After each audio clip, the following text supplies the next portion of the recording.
রাসূল সাল্লাল্লাহু আলাইহি ওয়াসাল্লাম বলছেন যে 3 শ্রেণীর মানুষের সালাত কবুল করা হবে না। 3 শ্রেণীর মানুষের সালাত কবুল করা হবে না। 3 শ্রেণীর মানুষের সালাত কবুল করা হবে না। তাদের এক শ্রেণী হচ্ছে যারা ওই সমস্ত মেয়েরা যারা বিবাহের পরে তাদের স্বামীর আনুগত্য করে না, স্বামী বইয়ের উপর অসন্তুষ্ট হয়ে রাত্রি যাপন করে। আল্লাহু আকবার। তার মানে স্বামীকে কিভাবে সম্মানিত করা হয়েছে। এরপরে রাসূল সাল্লাল্লাহু আলাইহি ওয়াসাল্লাম বলছেন কোন মেয়ের জন্য যদি কোনো মেয়ে 4টি কাজ করে তাহলে জান্নাতের 8টি দরজার মধ্যে যে কোনো দরজা দিয়ে সে প্রবেশ করবে। যদি কোনো মেয়ে 5 ওয়াক্ত সালাত আদায় করে, যদি কোনো মেয়ে রমজান মাসের ফরজ সিয়াম পালন করে, যদি কোনো মেয়ে স্বামীর আনুগত্য করে। এখানে আপনার সাথে আমার কথা।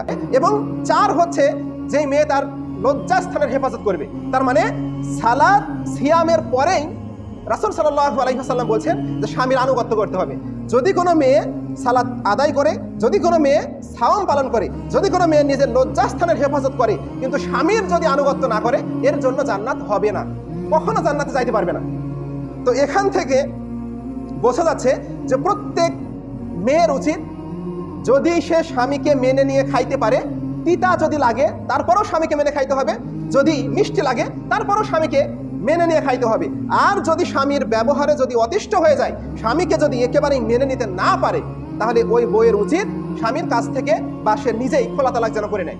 কিন্তু ছেঁচড়া মেচড়া করে জীবনযাপন করছেন, রাত্রে উঠে তাহাজ্জুদ সালাত আদায় করছেন, তারপরে আপনি জিকির আজগার করছেন, বিভিন্ন জালসা ওয়াজ মাহফিল সমাবেশে গিয়ে কি বক্তাদের ওয়াজ শুনছেন, এরপরে যদি আপনি স্বামীর আনুগত্য না করেন, ওয়াল্লাহি আল্লাহর কসম, ওয়াল্লাহি আল্লাহর কসম, আল্লাহ রাসূল বলছেন বিচার দিবসের দিন পরকালে আল্লাহ আপনার দিকে ঘুরে তাকাবেন না। তার মানে সালাত কাজে আসবে না, সিয়াম কাজে আসবে না, নিজের লজ্জাস্থানের হেফাজত করছেন এটাও কাজে আসবে না যদি স্বামীর আনুগত্য না করেন। আল্লাহু আকবার।